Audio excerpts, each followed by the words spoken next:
Hey folks, it's Chris Bradley at Bradley West, and we are here in Austin, Texas, filming an original song produced in conjunction with School of Rock Austin. And I am here today with the general manager, Rick, and the longtime legend, gold medal winner, and 10 years you've been teaching at School of Rock, Jason? 13, I believe now. 13 years. Yeah. So we are producing an original song for our Play in the Air campaign for Before Adventures Slackers brand.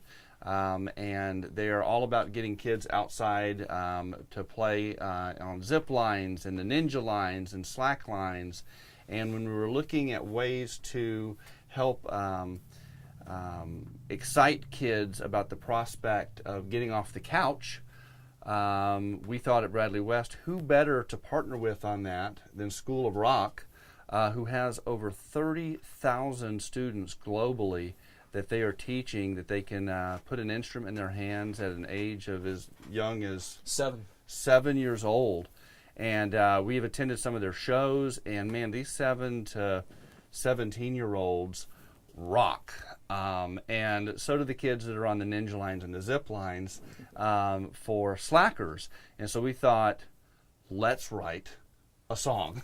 So I went to Rick and I said, look, I have this idea of coming up with a kind of, it was actually off of one of the Slackers kids' songs that they were doing as a Rage Against the Machine, because they also take at School of Rock. Mm-hmm. And I heard this song and I was like, let's do something like that has that energy that you would see like with an American Ninja Warrior style, show that really shows the amped up activity of a kid. And there's a double entendre of play in the air and the kids playing music. And so I went to Jason and I said, hey, let's write a song. Or how about you write a song? Yeah. And he said, well, what's it all about? And so I think I showed you the video. Yeah, I saw clips of the video, and the tagline, I wasn't certain how I was going to just tie it, because you never know until you pick up a microphone, right, how that's gonna work. But as soon as I just started going, I didn't stop, and it kind of wrote itself. It just kind of like emerged, and it's the first thing that came to mind, and the lyrics just kind of came together in the same fashion. And even when you're writing just a rock and roll song of any genre of rock and roll music, you don't know what the first thing is gonna, okay, well, this is a good skeleton, you don't expect it to be the first thing. A lot of times I find myself going back to my first idea because I liked it better, but a lot of times it grows because you have other writers in the group that you're working with as well, and you want their input as well, so they feel loved. So they feel loved. But taking what you guys gave me made it just easier for me to just kind of spit it out. Well, it was kind of fun, right? Because we had the new branding, which is Play in the Air, and the name of the brand, Slackers. And I remember I told you, I said, the name of the brand is actually Slackers, and you were like, that's even better.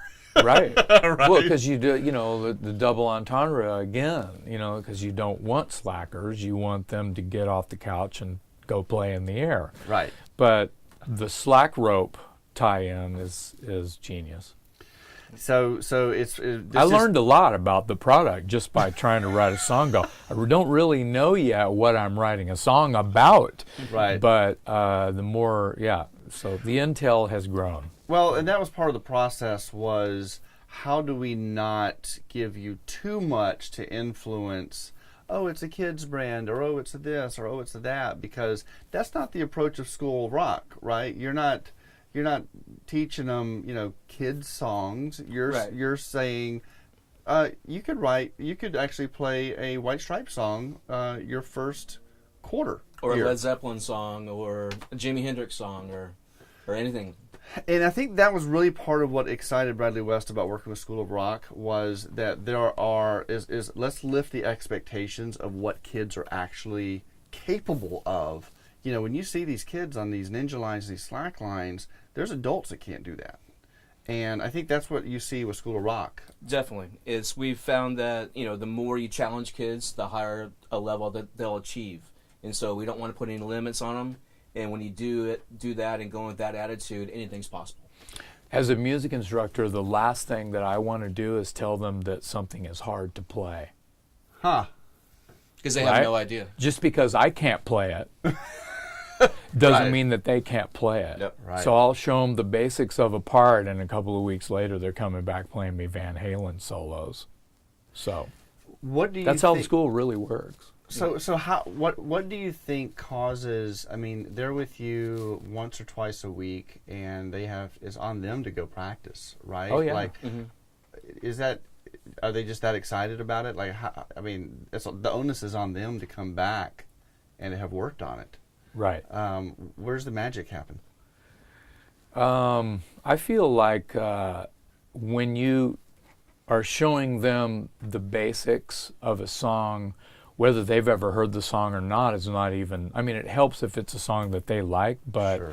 you have to go back to fundamentals. I mean, if they come in and they want to learn a Slayer song, but they can't even hold the guitar right yet, it's important to find something that they might enjoy or a technique that they need to learn, and you end up showing them one thing that ultimately they're having fun discovering how this works, on top of the idea that it's similar to or part of a song that they're familiar with or a style they've heard before that they like, and they take that home and it's like a new, dare I say, video game, right? It's like a new toy they've got, and like a couple of weeks later ultimately it's kind of ninja teaching, because they end up working on this scale. But you show them, okay, well, the rules are you have to use all 4 fingers. You can't just move your hand around like this, or you're not going to be able to get up any speed. And they're like, oh, okay. So, you give them the rules to play the game. They come back and they're doing it, and they get it up to speed eventually, and then they're playing it better than you. Yeah. But they end up practicing a few different things at one time. Technique, a muting technique, a picking technique. Okay, you got to use all 4 fingers. You have to use alternate picking, down, up, alligator, Right. whatever you want to sell to them, which is easy for them to understand. Yeah. And they come back, they know they can do the part, and you just build from there. Next thing you know, they're on stage. They're on stage. They're on stage. I just saw a drummer. She's what? 7 years old, and she was crushing it. Yeah, playing with 17-year-olds. Yep. Yeah, what we do really is empower kids. We use music to do it. We teach them that if you work hard, you'll get results, and that nothing comes easy, but if you put the effort into it, you'll eventually succeed. The kids that are picked for Play in the Air, we had a couple of them that were in the commercial footage that are parkour students, and it just happened to be School of Rock kids. Tell me about some of the other kids that are that you picked for the song. We have some other kids that are part of what we call our house band. Okay. They're kids that get to play large festivals like the Austin State Live It Music Festival. Yep. They play extra gigs outside of the seasonal shows that we do. Halftime at the UT? Pre-game at the UT football cool. games. Awesome. They played the biggest venues in town. They played Lollapalooza. They played Summerfest in Milwaukee. They go on tour in the summer as our National All-Stars. And so these kids are getting real-life rock and roll experience at a really early age that's going to just jumpstart them into whatever they want to do. That's awesome. So with this Play in the Air song, how old is the vocalist? Camilla is 10, I think. No, Yeah. 12. 12? She's She's 12? Yeah. Okay. Yeah. And I mean, when I first heard the demo, it was pretty hard. And then we both looked at each other and we thought, Camilla. Yeah. Yeah, especially the demographic that you're kind of going for sort of made Rick and I, as well as other people at the school, when hearing the song, thinking about the tone of the voice that we should have. And immediately came to mind, was agreed with immediately by other staff members, was Camilla, and Anna, who sings she's on our house band. That's awesome. Yeah, they're all very talented. And on bass, tell us about our bassist.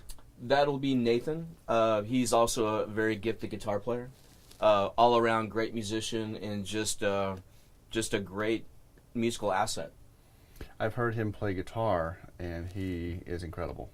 He really is. Mm-hmm. And how old is he? He is 13. 13 years old. Yeah, I've been a big fan of his, and then my own boys, Parker and Wyatt, the twins. They've only been in the program for a year.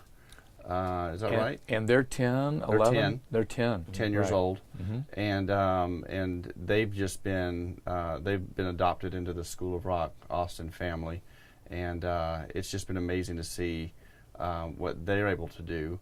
And then a lot of the homeschoolers here in Austin, which they're a part of, are now getting involved, and Yep. so it's just really neat to see. How many locations does School of Rock have? We have over 200 in 12 countries Wow. and around 30,000 students. So so we're in $1 million studios, $1 million sound. $1 million sound, and in Austin, and we're about to record the whole track. Correct. Yep. Mm-hmm.